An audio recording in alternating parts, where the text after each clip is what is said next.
날마다 우리와 동행하시는 하나님의 놀라신 은혜와 사랑이 여러분의 삶과 가정 가운데 충만하게 부어지기를 간절히 축복합니다. 여러분 벌써 10월 달이에요. 2024년도도 이제 3개월밖에 남지 않았습니다. 그렇게 끝날 것 같지 않았던 무더위도 이제 자취를 감췄고 늦게나마 가을이 찾아왔습니다. 제가 이러한 계절의 변화를 보면요, 특별히 올해 이 무더위를 지나고 가을을 맞이하는 저의 마음 가운데 깨닫는 영적 진리가 있더라고요. 뭐냐면요, 아무리 인생에 끝나지 않을 것 같은 고난이 있더라도 어느 순간 하나님의 때가 되면 그 고난도 사라진다. 결국 사라진다라는 거예요. 그리고 우리가 가을을 느끼고 누릴 수 있는 것처럼 우리 안에 하나님이 주신 충만한 복을 누리는 시간이 반드시 오게 되는 줄 믿습니다. 여러분 이제 3개월밖에 남지 않았습니다. 여러분들 신앙은 1월 달보다 더 자라나셨습니까? 자라나셨어요? 그리스도의 장성의 분량에 충만할 때까지 나아가셨습니까? 여러분 3개월 동안은 여러분들의 삶 가운데 예배의 성공자가 되기를 원하고 하나님을 경험할 수 있는 위대한 예배자가 되기를 간절히 원합니다. 그래서 이 3개월 안에 온전히 주님을 위하여 사시는 저와 여러분이 되기를 예수님의 이름으로 간절히 축복합니다. 여러분 설교를 준비하다가요, 크리스천 투데이라는 개신교 신문의 재미있는 기사를 보았습니다. 그의 기사 제목은요 이래요. 원수의 거짓말을 이길 수 있는 최고의 방법 3가지입니다. 원래 이 기사는요, 영국 크리스천 투데이에서 났던 기사를 인용한 것입니다. 그러면서 다음과 같이 소개해요. 첫 번째 그 방법 중 첫 번째는 뭐냐면요, 사단은 우리의 입맛에 맞게 하나님의 말씀을 변형한다. 여러분 대부분 경우 사단이 이 전략을 매우 효과적으로 사용하거든요. 하나님의 말씀이 들릴 때 우리도 이와 같은 경험을 해본 적이 있을 겁니다. 말씀이 들려지는데요, 그 말씀대로 받는 것이 아니라 내 생각과 내 왜곡과 내 마음과 뜻대로 변형시켜버려요. 그러니까 여러분 한번 보세요. 전 참 안타까운데요, 이 예배 가운데 동일한 하나님의 말씀이 선포되어집니다. 근데 어떤 사람에게는 은혜가 돼요. 근데 어떤 사람에게는 은혜는 되기는커녕 걸림돌이 돼요. 지금 나에게 하는 말씀이야? 여러분 목사가 할 짓 없어서 한 사람을 타겟을 놓고 그게 설교를 준비하겠습니까? 그렇지 않습니다, 여러분. 그건 여러분들이, 우리 교회는 그런 분들이 없지만 그렇게 생각하면서 하나님의 말씀을 자꾸만 자기에게 변형시켜서 그렇게 생각하더라고요. 이건 여러분 정말 안타까운 거예요. 이건 철저하게 사단의 전략입니다. 자꾸만 주님의 말씀이 들릴 때 주님의 말씀으로 받지 아니하고 나한테 얘기하는 거야? 기분 나쁘게. 주일 와서도 이런 말씀을 들어야 돼? 이렇게 생각하는 건요, 너무 불행한 거예요. 여러분, 우리는 주님의 말씀을 들으면 들을수록 겸손함이 자라나야 되는데요, 어떻게 보면 우리의 교만함이 자라난다라는 거예요. 자꾸만 주님의 말씀 내 생각과 내 마음과 내 방법대로 재단하고 있거든요. 여러분, 주님의 의도와 뜻대로 들을 수 있는 귀한 방법으로 사단을 물리칠 수 있는 저와 여러분이 되기를 간절히 축복합니다. 여러분 두 번째는 뭐냐면요, 사단은요 자꾸만 과거의 죄와 잘못을 자꾸 일어나게 만듭니다. 이게 어떤 것이냐면요, 우리들의 실패들과 죄를 자꾸 기억나게 하는 것도 사단이 흔히 사용하는 전략이라는 거예요. 여러분 우리는 과거에 지은 죄와 실패들을 부인할 수 없어요. 왜냐하면 그건 사실이니까요. 옛날에 이러한 죄와 실패를 경험했고 그것은 지워지지 않는 사실이라고 얘기할 수 있습니다.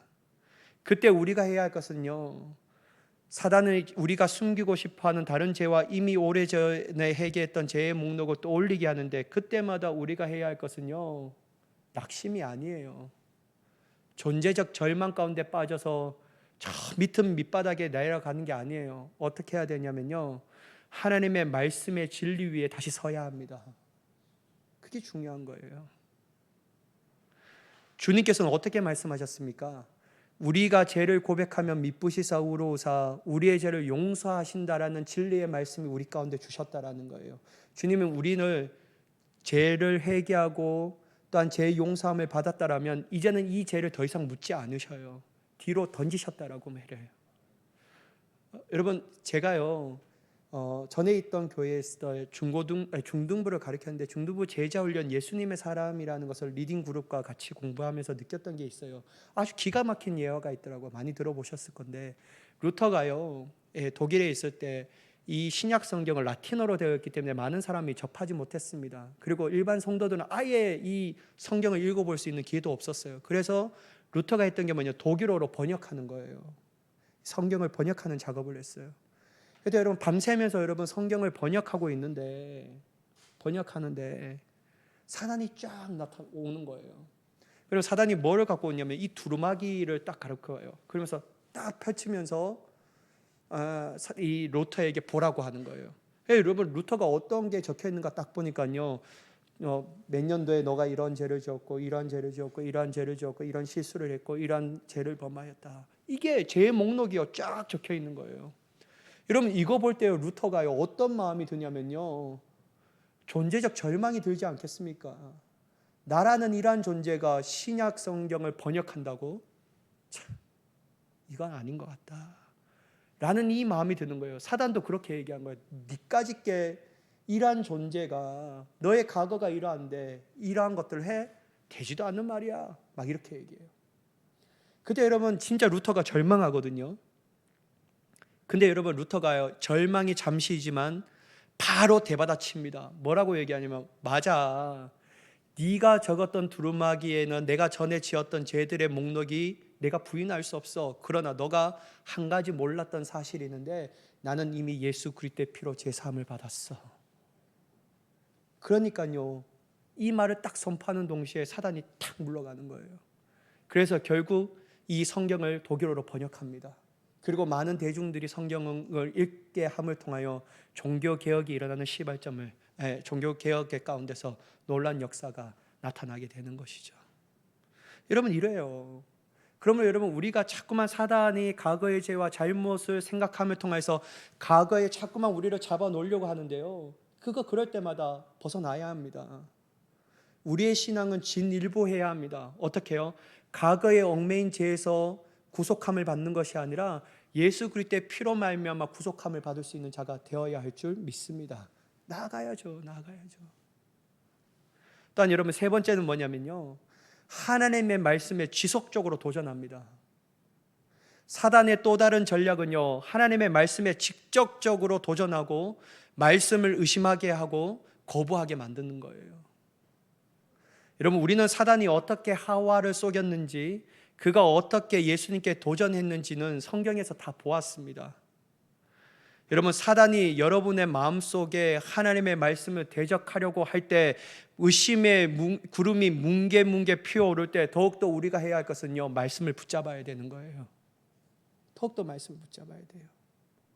말씀에 의심에 들 때 말씀을 붙잡지 않는다면요, 우리는 그 의심의 함정에 빠져서 믿음을 상실해버리고 주님을 떠나는 안타까운 일들이 일어나게 되는 것이죠. 그래서 여러분, 이 기사의 마지막은 이렇게 쓰며 마칩니다. 여러분, 하나님의 말씀으로 무기를 삼고 마귀의 거짓말을 대적하십시오라고 말해요. 사랑하는 여러분, 예전에도 그랬지만요, 오늘날 마귀가 거짓을 가지고 우리를 미혹하고 유혹합니다.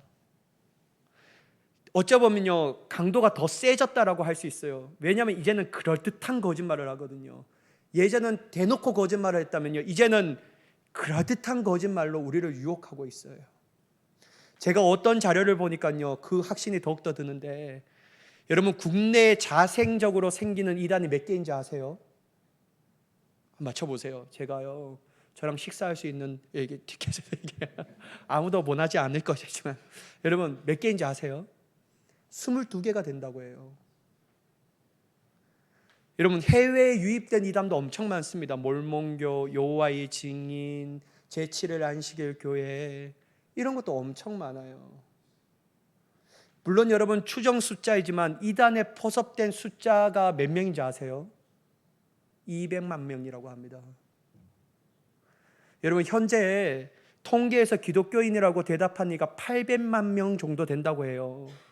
근데 여러분, 이단의 숫자가 200만 명이라면 기독교인이라고 대답하는 4명 중에 1명은 이단이라는 거예요. 이단에 빠진 사람이라고 할 수 있어요. 그러니까 내 가족이 멀지 않아서 이단에 빠질 수도 있다라는 거예요. 여러분, 이단에 빠지면요, 불행해집니다. 어떤 거요? 개인적으로 너무 불행해져요.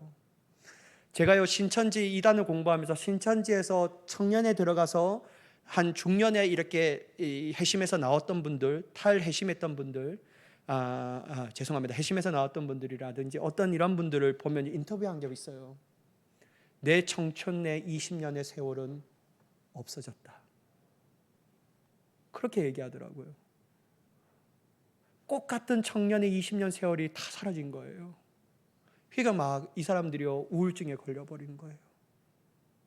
내 20년은 어디에서 보상받을 수 있을까? 여러분, 그런데 개인적인 불행으로 끝나지 않습니다. 결국 여러분, 이단이, 가족 중에 한 명이 이단이 생기면요, 가족이 불행해져요. 특별히 여러분, 신천지와 같은 이단에 빠지면요, 다 연을 끊게 만들어 버리잖아요. 가출하라고 하고, 못 가게 하면 막 가출하라고 합니다. 그러니까 여러분, 이단에 빠지면 개인적 불행이 끝나는 것이 아니라 가족들이 고통을 받고 있다는 사실을 깨달은다면요, 우리는 이단에 빠지지 않도록 조심해야 한다는 거예요. 그러나 여러분, 이단은 더욱더 오늘날 이 시대에 활성화되어 있습니다. 이단은요, 그릇한 거짓된 진리를 가지고 우리에게 찾아옵니다. 그러면 여러분, 우리가 어떻게 하면 이단에 빠지지 않을 수 있을까요? 내 개인적 불행뿐만 아니라 우리의 가족을 진리 안에서 지킬 수 있을까? 먼저 18절의 말씀을 한번 보시면 오늘 본문에서 사도 요한이 그것을 얘기하고 있거든요. 한번 보시면요, 아이들아, 지금은 마지막 때라. 적그리스도가 오리라는 말을 너희가 들은 것 같이 지금도 많은 적그리스도가 일어났으니 그러므로 우리가 마지막 때인 줄을 아노라. 여러분, 사도 요한은요, 그리스도인들에게 마지막 때라고 말하면서, 왜 마지막 때라고 말하면요, 그 증거가 있다라는 거예요. 그게 뭐냐면 많은 적그리스도가 일어났다라는 거예요. 여러분, 사도 요한은 이게 개인적 의견을 피력하는 게 아니에요. 왜냐하면 사도 요한은 예수님이 하신 말씀을 기억했거든요. 뭐냐면 예수님은요, 세상 끝날이 되면 이러한 징조들이 있을 것이다. 그 중에 수많은 거짓 선지자들이 일어날 것이다 라고 말해요. 그러면서 저기에 기적이 일어났다고 해도 저기 쫓아가지 말고, 여기에 기적이 일어난다고 해도 거기도 쫓아가지 마라. 왜냐하면 마지막 끝날에 이르렀기 때문에 너희가 믿음을 잘 견디고 지켜야 한다 라고 말하는 거죠. 그러니까 여러분, 사도 요한이요, 이 시대를 보니까요, 적그리스도가 많이 일어나는 거예요. 여러분, 저는 예전에요, 엄청나게 그 비디오 테이프를 봤습니다. 마지막 휴거라는. 그때 한참 다미 선교회가 유행해서요, 엄청나게 이게 마지막 휴거, 마지막 때 이게 엄청 유행했어요. 그러면서 저희 어머니랑 막 그 비디오를 보고 아버지랑 보면서요, 왜 하필 나는 목사가 되겠다고 하는데 목사들이 저렇게 구원받지 못하고 저렇게 휴거를 먹어요. 그게 막 늘 두려운 거예요. 근데 여러분, 한참 그때가 어떤 시대냐면요, 이 유럽이 하나 되려고 하는 막 움직임을 보일 때였어요. 그러면서 저희 어머니랑 제가 하는 게, 저 중에 적그리스도가 누군가 막 이러면서 하는 거예요. 여러분, 근데 여러분, 오늘 보면요, 이 적그리스도는 한 명을 의미한 게 아니에요. 복수적인 형태로 사용하고 있음을 우리가 볼 수 있습니다. 그렇다면 적그리스도는 누구인가? 여기서 적그리스도는 누구냐면요, 그리스도를 대신하려는 사람 또는 그리스도를 대적하는 사람을 의미하고 있다는 거예요. 사도 요한은 구체적으로 적그리스도가 누구인지에 대해서 얘기하지 않지만 적어도 우리가 알 수 있는 정보가 뭐냐면요, 적그리스도는 한 사람이 아니라 여러 사람이라는 거예요. 그리고 지금도 심지어 적그리스도가 많이 일어나고 있다라고 현재 진행형으로 얘기하고 있습니다. 여러분, 또한 이 4장, 요한일서 4장 1절을 보면요, 1절의 말씀을 보면 그가 어떤 분인 줄 알아요. 뭐냐면요, 적그리스도는요, 거짓 선지자라고 얘기해요. 다시 말해서 적그리스도는 신실한 그리스도인들에게 잘못된 가르침, 즉 이단적 가르침으로 인하여 미혹하는 자가 바로 적그리스도라고 얘기할 수 있습니다. 오늘날로 말하면 이단의 교주들이죠. 다른 잘못된 신학자들. 여러분, 한번 23절의 말씀을 보실까요? 거짓말하는 자가 누구냐? 예수께서 그리스도이심을 부인한 자가 아니냐? 아버지와 아들을 부인하는 그가 누구라고요? 적그리스도다.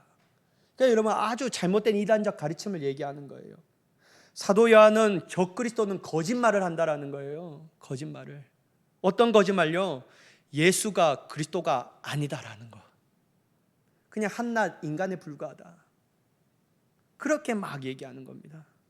여러분 이게 쉽게 말하자면 어떤 겁니까? 예수님은 완전한 구원자가 될 수 없다라는 거예요. 또한 그분의 신성과 인성을 부인하고 있다라는 것이죠. 그런데 여러분 정말 아이러니한 게 뭐냐면요, 이렇게 주장하는 사람들이요, 처음에는 이 편지의 수신자들과 한 몸 공동체였다라는 거예요. 한 공동체 안에서 같은 세례를 받고 같은 복음의 말씀을 들었고 가르침을 받고 같은 예배를 드렸던 한 공동체의 일원이었다라는 거예요. 근데 지금은 떨어져 나갔어요. 19절의 말씀을 보면 그들이 우리에게서 나갔고라고 표현해요. 그러니까 여러분 알 수 있는 게 뭐냐면 원래는 한 몸 공동체였는데 떨어져 나간 거예요. 우리에게 속하였다라면 어떻게 하였다고요? 우리와 함께 있었을 것인데 라고 말해요. 그러니까 전혀 다르다라는 거죠. 사랑하는 여러분, 적그리스도는 그렇다 쳐요. 근데 여러분 왜 많은 사람들이 적그리스도가 말하는 이단적 가르침에 넘어갈까요? 왜 그들은 처음 들었던 복음의 신앙에서 떠나 진리에서 떠나는 사람이 되어버렸을까요? 그거 우리 한번 보자는 거예요. 그래서 어떻게 막을 수가 있을까? 우리 자신을 지킬 수 있을까? 여러분 그들이 그렇게 떠나는 이유가 성경을 읽지 않아서 그렇게 되었습니까? 전혀 그렇지 않습니다. 여러분 이단들 보세요. 여러분 우리보다 성경 훨씬 더 많이 읽을걸요. 진짜 열심히 가지고 엄청 성경 읽습니다. 그건 아니에요. 여러분 종교적인 신비한 체험이 없어서 그런 것일까요? 아니요. 여러분 어쩌보면요 그들이 우리보다 더 심오한 종교적 신비한 체험이 있었을 겁니다. 여러분 그들은 종교적 열심이 없어서 그렇게 된 것일 거라고요? 그렇지 않습니다. 여러분 그들이 훨씬 더 우리보다 더 열심히 있습니다. 제가 그거요 철저하게 느꼈던 게 뭐냐면요, 모건대학교에서 구원파랑 싸울 때요, 야 우리가 진짜인데 어떻게 저 가짜들이 저렇게 열심히 있지? 와, 영혼 사랑하는 거 보면요 대단해요. 진짜 가족처럼 돼요. 가족처럼. 어쩌면 우리가 가짜 같아요. 저들이 진짜처럼 볼 때가 많다라는 거예요. 근데 여러분 변하지 않는 진리는 우리에게 있잖아요. 여러분 참 그들이 종교적 열심이 없어서 이단에 빠졌는가? 그것도 아니에요. 그러면 어떤 것이 부재하기 때문에 이들이 이렇게 이단에 빠졌을까? 사도 요한은 그에 대한 명확한 답을 내리고 있는데 그게 뭐냐면요, 바로 그들은 진리를 제대로 알지 못했다라는 거예요. 여러분 21절의 말씀을 한번 보실까요? 내가 너희에게 쓰는 것은 너희가 진리를 알지 못하기 때문이 아니라 알기 때문이요, 또 모든 것은 진리에서 나지 않기 때문이라. 여러분 내가 너에게 쓰는 것은 이건 수신자들에게 얘기하는 거잖아요. 지금 편지, 지금도 건강한 신앙생활 가운데 교회 안에 머물렀던 성도들을 향하여 얘기합니다. 그들은 뭐라고요? 진리를 알지 못하기 때문이 아니라는 거예요. 다시 말해서 그들이 이단에 빠지지 않고 그들의 유혹 가운데 넘어지지 않는 이유가 뭐냐면 진리를 제대로 알고 있었기 때문이에요. 그러니까 여전히 지금 교회 공동체 안에 머물고 있다는 거예요. 그러나 진리를 제대로 알지 못하기 때문에 그들이 떨어져 나갔다는 거예요. 사랑하는 여러분, 여기서 진리가 뭘까요? 바로 예수가 그리스도라는 사실이라는 거예요. 하나님은 이 놀랍고 위대한 복음을 믿는 자에게 죄를 사하여 주시며 영원한 생명을 주신다라는 것, 이것이 바로 하나님께서 예수 그리스도를 통하여 우리에게 주신 영원한 불변의 약속이라는 겁니다. 이게 진리라는 거예요. 이 진리에서 떠났다라는 거예요. 이 진리에서. 우리 또한 적그리스도라고 말하는 거짓에 미혹되지 않고 빠지지 않으려면요, 다른 것에 너무 집중하지 마세요. 여러분 다른 것에 너무 힘을 쏟지 마세요. 여러분 사역이 중요한 게 아니에요. 제가 매번 말씀드리지만 진리가 중요합니다. 사역이 먼저 내 신앙이 앞서지면요 언젠가는 우리의 힘이 다 빠져버려요. 채워짐이 없는데 쓰는 것만 많은데 여러분 그게 채워지겠냐라는 거예요. 여러분, 사역이 중요한 게 그렇다고 해서 사역을 하지 않으면 안 된다는 건 아닙니다. 그러나 여러분, 사역보다 더 중요한 건 뭐냐면요, 내가 진리에 내 온 힘을 쏟는 거예요. 우리가 다른 것보다도 우리의 힘을 쏟아야 하는 것은 예수가 그리스도라는 믿음에 우리의 힘을 쏟아야 합니다. 그 믿음의 확신을 더욱더 사모해야 한다는 거예요. 그렇지 않으면 우리의 신앙은 건강하지 않아요. 어느 순간에 누가 다른 얘기를 하면요, 그런가 하면서 빠지게 되는 거예요. 이게 분명하지 않으니까 말이에요. 예수 그리스도의 십자가의 복음, 부활의 영광으로 말미암아 우리를 구원하시는 하나님, 그분의 주권을 믿고 확신한다면요, 적그리스도 할아버지가 오더라도 우리는 넘어지지 않습니다. 아니, 뭐 얘기해보라고. 다 했냐고. 근데 너가 참 틀렸다. 왜냐하면 예수님만이 그리스도시니까. 이렇게 선포되어지게 되는 거예요. 그러니까 여러분, 수많은 이단들이 오더라도 우리는 넘어지지 않아요. 그렇듯한 가르침에 우리는 넘어가지 않습니다. 왜냐하면 예수님이 그리스도라는 사실이 분명하니까 말이에요. 아무리 우리의 호기심을 자극하는 새로운 진리라고 포장하더라도 우리 가운데 예수님만이 그리스도이시며 그분을 통하여 하나님께서 우리를 구원하신다라는 굳건한 진리가 서 있기 때문에 절대로 이 진리에서 벗어나지 않는다라는 거예요. 그러므로 여러분, 우리가 날마다 건강한 신앙생활을 가지려면요, 우리는 이 고백 위에 우리의 신앙의 근거와 터를 마련해야 합니다. 그 신앙의 근간이 이 고백이 되어야 하는 거예요. 여러분, 마태복음 16장 16절 말씀인데요, 한번 같이 읽어보도록 하겠습니다. 시작. 시몬 베드로가 대답하여 이르되 주는 그리스도시요 살아계신 하나님의 아들이시니이다. 여러분, 한번 보세요. 예수님은요, 세상 사람들이 자기를 위대한 세례 요한, 엘리야, 예레미야, 그리고 선지자 중에 한 분이라는 말에 반응하지 않아요. 그래? 대단한데? 그 정도로 아는 것도 엄청나. 이렇게 얘기하지도 않아요. 그런데 여러분, 예수님이 반응하는 고백이 있어요. 뭐냐면요, 베드로가 이 위대한 신앙의 고백을 하니까요, 그때 반응하시는 거예요. 뭐라고 반응하십니까? 바요나 시모나, 내가 복이 있도다. 내가 이 반석 위에 뭐를 세운다고요? 교회를 세운다. 그리고 여러분, 가장 중요한 것을 말씀하셔요. 이 교회는 음부의 권세에도 무너지지 않는다. 여러분 보세요. 우리의 신앙에서요, 주는 그리스도시요 살아계신 하나님의 아들이십니다라는 이 진리가 확고하다면요, 어떤 음부의 권세가 우리를 찾아오고 우리를 넘어뜨리고 할지라도요, 우리는 절대로 넘어지지 않는 줄 믿습니다. 여러분, 아멘이십니까? 저는 아멘이 돼요. 맞다, 맞아.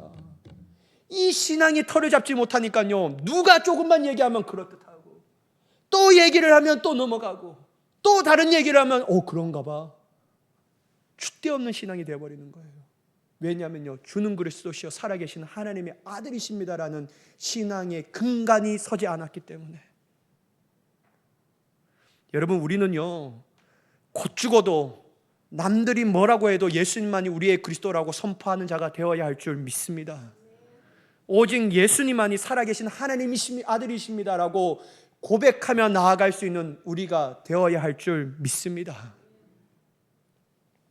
베드로는 이 고백이 자신의 삶의 중심이 되니까요, 그는 어떠한 상황과 환경과 그리고 누구 앞에서 더 확신을 가지며 얘기해요. 여러분, 한번 보실까요? 사도행전 4장 12절의 말씀인데요, 한번 같이 읽어보도록 하겠습니다. 시작. 다른 이로서는 구원을 받을 수 없나니 천하 사람 중에 구원받을 만한 다른 이름을 우리에게 주신 일이 없음이라 하였더라. 여러분, 사도 이 베드로가요, 이 설교를 누구에게 하고 있는지 아세요? 바로 예루살렘 유대인들에게 하는 거예요. 예수님만이 그리스도시다. 예수님만이 우리에게 허락한 하나님의 구원하시는 이름이다. 예수 말고는 구원이 없다라고 말하는 거예요. 사랑하는 여러분, 교회 밖에는 구원이 없습니다. 다른 종교에 구원이 없어요. 저에게 100번 물어보셔도 저는 이 진리가 저에게 생명입니다. 아무리 저희가 배타적이 할지라도 진리는 배타적일 수밖에 없어요. 그러나 다른 것에는 포용적인 삶을 살아갈 수 있습니다. 인권, 환경, 삶의 존재의 문제, 이런 거는 저는 언제든지 열려 있습니다. 그러나 구원의 문제는 절대로 타협이 안 됩니다. 왜냐하면요, 사도 베드로가 목숨을 걸고 얘기했던 게 뭐냐면, 천하 다른 의미로는 구원을 받을 만한 이름을 우리에게 하나님이 주신 적이 없다. 예수 말고는 구원이 없다. 예수 말고는. 그러니까요, 사도 베드로는요 넘어지지 않는 거예요. 이 구원의 확신이 있으니까요. 또한 여러분, 예수님은 진리에 대해서 어떻게 말씀하고 계신지 아세요? 14장, 요한복음 14장 6절의 말씀인데요, 여러분 이건 꼭 다 외우시죠? 눈 딱 감아도 한번 감고 한번 읽어보실까요? 아닙니다. 여러분 눈 뜨고 한같이 읽어보겠습니다. 시작. 예수께서 이르시되 내가 곧 길이요 진리요 생명이니 나로 말미암지 않고는 아버지께로 올 자가 없느니라. 여러분 아멘이셔요? 아멘입니다. 여러분 예수님은 자신이 곧 길이요 진리요 생명이라고 말했어요. I'm a way, I'm a truth, I'm a life. 누구든지 나를 통하여 하나님께 나아가지 나를 거치지 않고는 하나님께로 나아갈 수가 없다. 특별히 여러분 예수님은 진리라고 말씀하셔요. 이 진리의 핵심이 뭡니까? 예수님 자체가 그리스도시라는 거예요. 여러분 예수 말고 다른 사람이 구원, 다른 이가 구원자라고 말하는 건 절대적으로 이단적 가르침입니다. 신천지 이만희가 구원자가 될 수 없어요. 정명석도 구원자가 될 수 없어요. 장기자라는 그 사람이 하나님이라고 얘기할 수 없습니다. 왜냐하면 오직 예수님만이 그리스도시니까. 그래서 여러분 우리는 이 진리가 확신되어야 해요. 이 진리가 없는 한 우리는 자유함을 누릴 수가 없어요. 이 거짓에 빠지는 한 진정한 자유를 누릴 수가 없어요. 여러분 한번 보셔요. 왜냐하면 예수님이 친히 그렇게 말씀하셨다니까요. 요한복음 8장 32절의 말씀인데요, 함께 읽어보겠습니다. 시작. 진리를 알지니 진리가 너희를 자유롭게 하리라. 여러분 이단에 빠진 사람들 한번 만나보셨어요? 이단에 빠진 사람들은 뭔가 하는 행동, 말하는 것이 부자연스럽습니다. 늘 두려워요. 늘 걱정을 가지고 있어요. 왜 여러분 그들이 두려워하고 걱정받는지 아십니까? 지옥 갈까 봐 말이에요. 이단의 교주에서 말에 벗어나면, 불순종하면 나뿐만 아니라 내 가족이 저주받을까 봐 늘 두려워하며 자유함이 없이 살아갑니다. 그러나 여러분 예수 그리스도가 진리라는 사실을 알고 그 진리 안에 거하는 사람들마다 하나님께서 죄에 대하여 자유롭게 하시며 세상 가운데서도 자유롭게 하시며 오직 구원의 기쁨으로 즐겁게 하여 주시는 줄 믿습니다. 그래서 여러분 우리는 자유로운 거예요. 지옥, 심판, 저주 더 이상 우리에게 해당되지 않는 겁니다. 제 말이 아닙니다. 여러분 요한복음 3장 16절에서 18절 한번 보실까요? 하나님이 세상을 이처럼 사랑하사 독생자를 주셨으니 그를 믿는 자마다 뭐 한다고요? 멸망하지 않고 영생을 얻게 하려 하심이라. 17절 하나님이 그 아들을 세상에 보내신 것은 세상을 심판하려 하심이 아니요 그로 말미암아 구원을 받게 하려 하심이라. 그를 믿는 자는 심판을 받지 아니하는 것이요. 그를 믿는 자는 이미 심판받지 않는데요, 믿지 아니하는 자는 또 하나님의 독생자 이름을 믿지 아니함으로 벌써 심판을 받은 것이니라. 그래서 여러분 예수님 믿는 사람은 두려움이 없습니다. 지옥 갈까 봐 걱정함이 없어요. 왜냐하면 이미 나에게 이루어진 구원이 성취되었기 때문이에요. 그런데 여러분 뭘 두려워해요? 뭘 자유함이 없이 우리가 생활합니까? 이단들처럼 말이에요. 사랑하는 여러분, 예수 그리스도를 믿는 우리에게, 진리를 가진 우리에게 심판과 정죄는 합당하지 않습니다. 이제 우리에게 주시는 것은 영원한 생명이라는 거예요. 이러한 구원을 주신 하나님께 감사하고 찬양과 영광을 올려드리는 우리가 되기를 예수님의 이름으로 간절히 축복합니다. 그리고 여러분 두 번째는요, 우리가 적그리스도와 이단적인 가르침에 빠지지 않으려면 날마다 거하는 자가 되어야 돼요. 여러분 사도 요한은 2장 24절에서 28절까지 반복적으로 쓴 문구가 있어요. 한번 보셔요. 여러분 24절, 처음부터 들은 것을 너희 안에 거하라, 이렇게 시작돼요. 여러분 너무 시간이 오래 가니까 한번 제가 요약해서 할게요. 사도 요한은요 24절에 처음부터 들은 것을 너희 안에 거하게 하라 라고 말해요. 여기서도 거하게 하라라는 거죠. 또한 이것이 거하면 너희가 아들과 아버지 안에 거하리라 라고 말해요. 또한 27절에 주께 받은 바 기름 부음이 너희 안에 거하나니, 또 여기서 거하나니 쓰죠. 너희를 가르친 그대로 주 안에 또 거하라고 말해요. 또 28절에 보면요, 이제 그의 안에 거하라라고 말합니다. 사도 요한이요, 계속 반복적으로 거하라, 거하라, 거하리라. 여러분, 처음부터 보자고요. 처음부터 들은 것은 뭘까요? 복음입니다. 주께 받은 바, 기름 부음 받은 것은 무엇일까요? 성령입니다. 이제 그의 안에 거하라는 이 그는 누구일까요? 바로 주 예수 그리스도라는 거예요. 사랑하는 여러분, 우리의 삶이 기쁠 때나 슬플 때나 좋을 때나 좋지 않을 때나 언제 어디서든지 무엇을 하든지 거짓에 빠지지 않고 미혹에 넘어지지 않고 승리하려면요, 날마다 거하는 자가 되어야 한다라니까요. 진리 안에 거하고 복음 안에 거하고 성령 안에 거하고 예수 그리스도 안에 거한다면 어떤 이단적 가르침도 우리를 넘어뜨리지 못한 줄 믿습니다. 그것이 우리에게 승리이기 때문에 뭐가 우리에게 걸림돌이 될 수 있겠냐라는 거예요. 이단 할아버지라고 오라고 해요. 저는요, 진짜 구원파 박옥수 그 목사랑도, 목사도 아니지만 그분이랑도 대화했어요. 저보고 인터뷰하라고 하더라고. 인터뷰하는데 묻고 싶은데 단 질문은 금지 막 이렇게 해요. 내가 그 옆에 있는 사람한테 탁 막 얘기하고 싶은 게 엄청나게 했는데, 여러분, 이단의 교주가 와도 우리는 이길 수 있어요.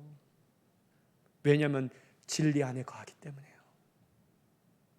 여러분, 우리는 절대적으로 적그리스도를 따라가는 인생을 살지 않습니다. 어떤 누구도 미혹시킬 수 없다라는 거예요, 우리를요. 여러분, 사도 바울은 이렇게 말해요. 로마서 8장 1절 2절의 말씀인데 한번 같이 읽어보도록 하겠습니다. 시작. 그러므로 이제 그리스도 예수 안에 있는 자에게는 결코 정죄함이 없나니 이는 그리스도 예수 안에 있는 생명의 성령의 법이 죄와 사망의 법에서 너를 해방하였음이니라. 할렐루야. 얼마나 좋은 말씀입니까, 여러분? 예수 안에 있는 자는 누구든지 정죄할 수 없다고 말해요. 마귀도 우리를 정죄할 수 없습니다. 옛날의 죄를 가지고 우리를 정죄할 수 없다라는 거예요. 지금의 연약함으로 인하여도 정죄할 수 없다라는 거예요. 왜냐하면 나는 예수 안에 있는 자이니까. 얼마나 기쁜 소식입니까, 여러분? 어떠한 대단한 가르침도 우리를 지옥에 던져 넣을 권세가 없다라는 거예요. 여러분, 또한 사도 바울은요, 이 세상을 살아가는 우리에게 이렇게 말씀하십니다. 고린도후서 13장 5절 말씀인데 여러분 잘 보세요. 제가 읽을게요. 여기도 똑같은 표현이 있어요. 너희는 어디 안에 있는가 시험해 보라고요? 믿음 안에 있는가? 안에 있는가라는 표현 쓰죠. 이게 사도 요한과 같이 거하라라는 표현과 비슷해요. 또한 여러분, 너희 자신을 시험하고 너희 자신을 학증하라. 예수 그리스도께서 너희 어디 안에? 너희 안에 계신 줄을 너희가 스스로 알지 못하느냐? 그렇지 않으면 너희는 버림받은 자니라. 여기서 여러분, 믿음 안에 있는가? 그리스도 예수 안에 너희가 예수 안에 있는가? 라는 걸 알아라는 거예요. 사랑하는 여러분, 설교를 마칠게요. 우리가 날마다 안에 거하면요, 두렵지 않아요. 무섭지 않아요. 도리어 어떻게 되면 담대함이 생겨요. 그래서 여러분, 오늘 본문 28절에 보면요, 자녀들아 이제 그의 안에 거하라. 이는 주께서 나타나신 바 되면 그가 강림하실 때에 우리로 담대함을 얻어 그 앞에 부끄럽지 않게 하려 함이라. 주님이 오시는데요, 담대함으로 서는 거예요. 왜냐하면 예수 그리스도 안에 있으니까 말이에요. 믿음 안에 있으니까 말이에요. 우리의 잘남으로 서게 되는 것이 아니라 주님의 거룩한 보혈의 공로로 서게 되니까요, 담대하게 되는 거예요. 사랑하는 여러분, 마태복음 24장 13절을 꼭 기억해 주세요. 여러분, 마태복음 24장은요, 예수님께서 세상의 마지막 날의 징조를 말씀하셔요. 거짓 선지자가 많이 일어나 많은 사람을 미혹할 것이다. 또한 미혹될 것이라고 말해요. 그러면서 이 말씀을 하시는 거예요. 한번 같이 읽어볼까요? 시작. 그러나 끝까지 견디는 자는 구원을 얻으리라. 견딜 수 있는 방법, 그거는 예수 안에 머무는 인생입니다. 여러분의 삶이 끝까지 견딤을 통하여 하나님의 위대한 영광스러운 구원에 참여하는 저와 여러분이 되기를 예수님의 이름으로 간절히 축원합니다. 기도하겠습니다. 사랑의 하나님, 진리 안에 있을 때 거짓을 이기는 것처럼 날마다 예수 그리스도 안에, 성령 안에, 복음 안에, 말씀 안에 거하여 이 세상의 어떠한 악과 거짓도 이기며 나아가는 승리자가 되게 하여 주옵소서. 그렇게 역사하실 하나님을 간절히 기대하며 예수님의 이름으로 기도드리옵나이다. 아멘.